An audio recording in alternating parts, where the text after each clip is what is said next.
Gogaan keenya bareedina qaama keenyaati. Keessattuu ijoollee shamarraniif fuulli keenya yookiin immoo gogaan keenya akka inni daalachaa'u, akka inni addaatu, akkasumas immoo akka inni finniisa godhatuu fi akka inni bifti isaa jijjiiramu wantoonni godhan maali? Egaa kabajamtoota hordoftoota keenyaa sagantaa keenya guyyaa irraatti kan waliin ilaallu waa'ee gogaa fuula keenyaa ta'a jechuudha. Gogaa fuula keenyaaf gogaa qaama keenyaa. Gogaa fuula keenyaa wantoonni miidhuu danda'an maalidha? Akkasumas immoo dibatoonni nuti fayyadamuu qabnu, dibanni fuula keenyaaf fayyadamuu qabnu maal kan jedhu kan waliin ilaallu ta'a jechuudha. Hanga xumura sagantaa keenyaatti nu waliin turaan hordofaas ni jenna. Sagantaa kana qopheessee kan isiniif dhiyeessu Dooktara keessan Dooktar Naafii Argeetudha. Kutaa qaama keenyaa keessaa ulfaatina guddaa yookiin immoo ulfaatina baay'ee kan qabu gogaa keenya. Gogaa keenya keessas wantoonni garaagaraa ni argamu. Kalarii gogaa yookiin immoo bifa gogaa caalaa kontentii qabiyyeen gogaa qabutu fayyaa gogaa keenyaatiif murteessaadha.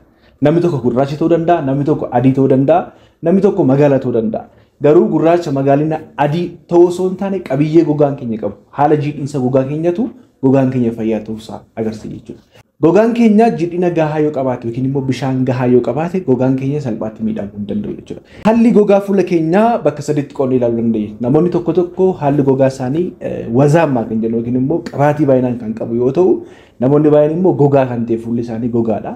Dabalataan namoonni kan biraan immoo wal makaa yookiin immoo giddu galeessa kan ta'e qabaatu jechuudha. Namni tokko wazii qabaachuusaa yookiin immoo namni tokko qibaatii qabaachuusaa jechuun bishaan gahaa qaba jechuu miti.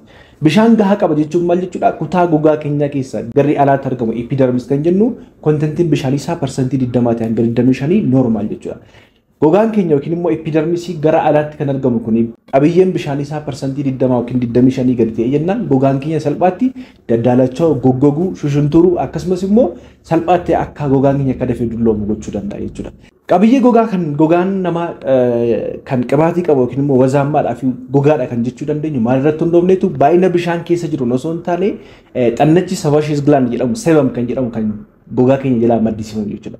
Gogaa keenya jalatti kan argamu xannachi sebaceous gland kun sebum kan jedhamu wantoota dhangala'aa furdaa kana maddisiisuudhaan gogaan namaa akka inni cululuqu yookiin immoo gogaan namaa akka inni shine ta'u godha jechuudha. Dhangala'aan kun yookiin immoo dhangala'aan sebum jedhamu kun dhangala'aan furdaan kun yoo baay'ate fuulli namaa akka inni wazaammaa yookiin immoo qibaatii qabaatu godhata jechuudha. Fuulli namaa wazaammaa qibaatii baay'ee qaba yookiin fuulli namaa jidhaa jechuun keenya immoo bishaan ga'aa qaba jechuu ta'uu dhiisuu danda'a jechuudha. Kanaaf hammi bishaanii gogaa keenya jalatti argamu keessattuu parsantii 10 gadi yoo ta'e yookiin immoo parsantii 15 gadi yoo ta'e gogaan keenya salphaatti shushunturuu, daalachaa'uu, tatarsa'uudhaa fi akkasumas immoo miidhamuu danda'a jechuudha.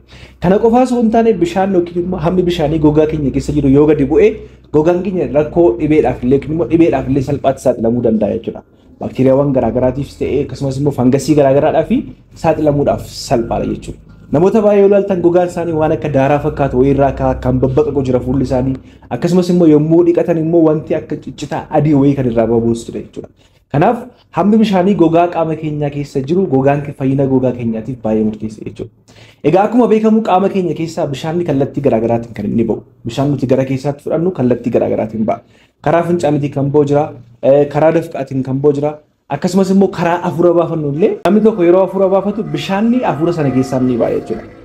Gama biraatiin immoo gogaa keenya keessaa akkamitti bishaanni ba'uu danda'a kan jedhu yoo ilaalle immoo transepidermal water loss kan jennu jechuudha.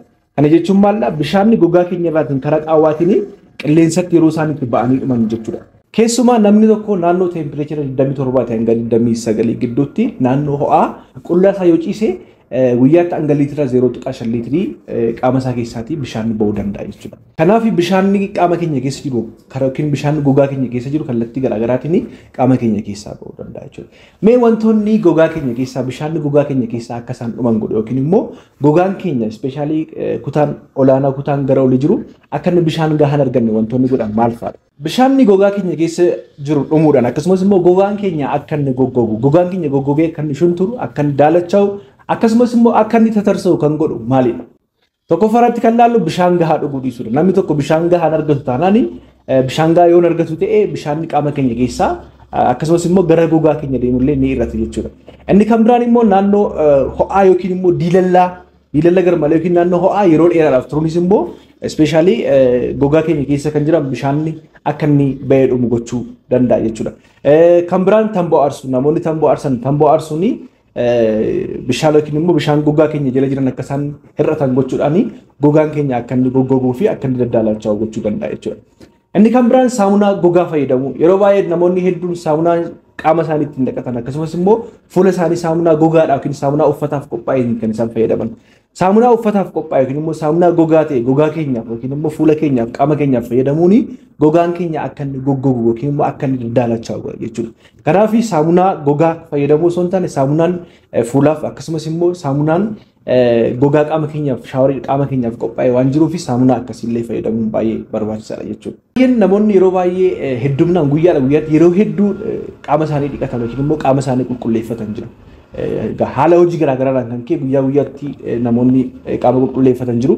Garuu qaama keenya guyyaa guyyaadhaan yeroo hedduu yoo qulqulleeffanna ta'e bishaan gogaa keenya keessa jiru akkasumas immoo gogaan keenya akka inni gogu gochuu danda'a jechuudha. Gogaan keenya yoo goge immoo gogaan keenya yookiin immoo hammi jiidhinsa gogaa keenyaa yoo gadi bu'e gogaan keenya salphaatti akkuma jalqaba jenne daddaalacha'uu, tatarsa'uu akkasumas immoo rakkoo dhibee kan biraatiif illee saaxilamuu danda'a jechuudha. Inni kan biraa wantoonni gogaa keenya gogsan keessaa inni tokko alerjiidha. Ispeeshaalii namoonni baay'een alerjii gogaa kan qabaatan jiraachuu danda'u.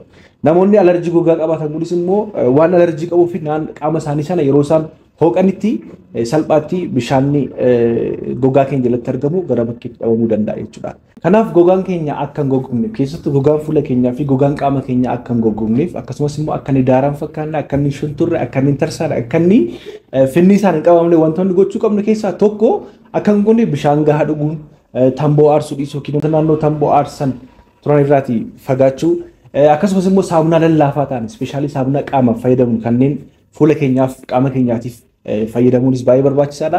Inni kan biraa rakkoowwan ispeeshaalii alerjii gogaatti wal qabate yoo jiraatan immoo ogeessa fayyaa bira deemuudhaan dawaa barbaachisaallee argachuun baay'ee barbaachisaadha. Gama biraatiin immoo kireemiiwwan fuulaaf kennaman jiru waan ta'eef kireemii fuulaa kana fayyadamuunis baay'ee gaariidha jechuudha. Egaa kabajamtoota hordoftoota keenya wantoonni gogaan keenya akka inni goggogu godhan akkasumas immoo gogaan keenya akka inni hin jiine godhan maal akka ta'e akkamitti of eeggannoo gochuu akka qabnu dubbanneerra. Mee gogaan keenya jiidhina gogaa keenyaa tursiisuudhaaf yookiin immoo gogaan keenya akka inni jiidhu gochuudhaaf dibatoota akkamii fayyadamuu qabdu yookiin immoo dibatoota akkamii fayyadamuu qabna.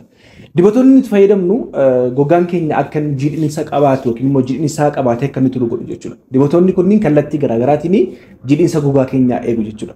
Tokkoffaa irratti bishaan of keessatti kan qabatan jiru kan akka gilaayisiriin kan jennu. Fakkeenyaaf gilaayisiriiniin bishaan of keessatti qabachuudhaan namni tokko gilaayisiriinii yeroo dibatu yookiin immoo gilaayisiriinii yeroo dibatu fuula isaatii fi harka isaatti bishaanni of keessatti waan qabatu fi gogaan suni yeroo dheeraa kan jiidhee turu gochuu danda'a jechuudha.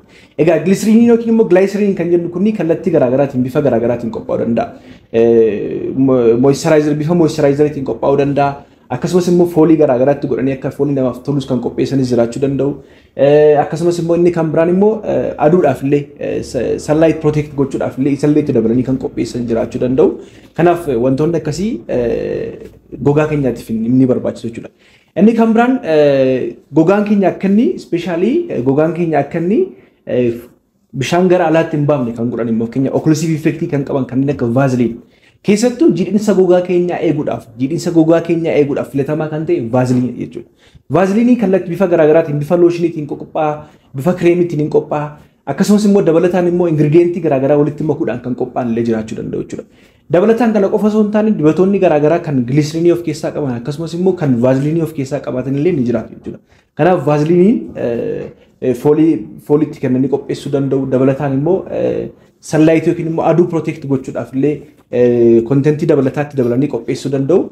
Bifa kanaatiin dhiyaachuu danda'a jechuudha. Kan comarraa qophaa'anis jiru akkasumas immoo kanneen pirootiiniirraa qophaa'an jiru jechuudha. Garuu fuula keenyaaf yookiin immoo qaama keenyaaf ispeeshaalii filatamaa kan ta'e vaaziliinii jechuudha. Namoonni hedduus kan fayyadamanii vaaziliiniin kun bifa garaagaraatiin halluu garaagaraatiin akkasumas immoo foolii garaagaraatiin kan qophaa'udha jechuudha. Inni kan biraan immoo gilisiriinii jechuudha. Wantoonni gilisiriinii of keessaa qaban akkasumas immoo wantoonni vaaziliinii of keessaa qaban kunniin gogaan keenya akka inni jiidhee ture yookiin immoo jiidhinsa gogaa keenyaatiif illee baay'ee murteessoodha jechuudha. Kanaaf wantoonni jiidhinsa gogaa keenyaa eegan wantoonni amma kanneen akka gilisiriinii, vaaziliinii, petrolaatam kan jennu jiru, shea batar kan jedhamu bifa kanaanis kan qophaa'an jiru.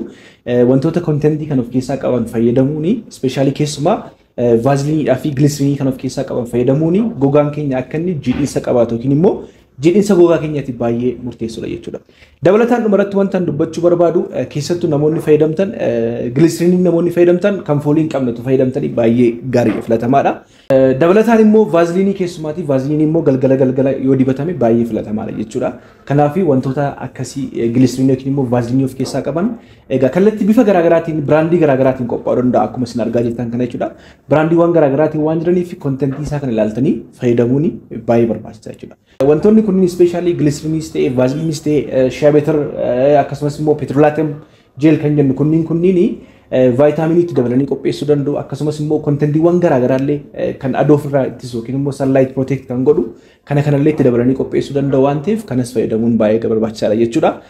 Gabaabaadhumatti gogaa keenyaa fi of eeggannoo gochuun baay'ee barbaachisaadha. Gogaan keenya akka inni hin gogne gochuu qabna jechuudha. Gogaan keenya gogee jennaani namni akka keessattuu dubartootaaf umurii malee dulloomaa akka isaan fakkaatan fuulli isaanii daaraa akka ta'u fuulli isaanii akka badu fuula namaa akka gurraacha'u gochuu danda'a waan ta'eef bareedina gogaa keenyaatii fi qaama keenyaa eeggachuun baay'ee barbaachisaadha jechuudha. Bareedina gogaa keenyaaf qaama keenyaa yoo eegganne dhibeewwan garaagaraallee ofirraa ittisna akkasumas immoo gogaan keenyallee akka inni bareedee namatti mul'atu gochuu danda'a jechuudha. Egaa kabajamtoota hordoftoota keenyaa sagantaan isin qabadhee dhiyaadhe kana fakkaata hanga xumuraatti na waliin turuu waan hordoftaniif galatoomaa isiniin jecha ulfaadhaa fayyaa nabina.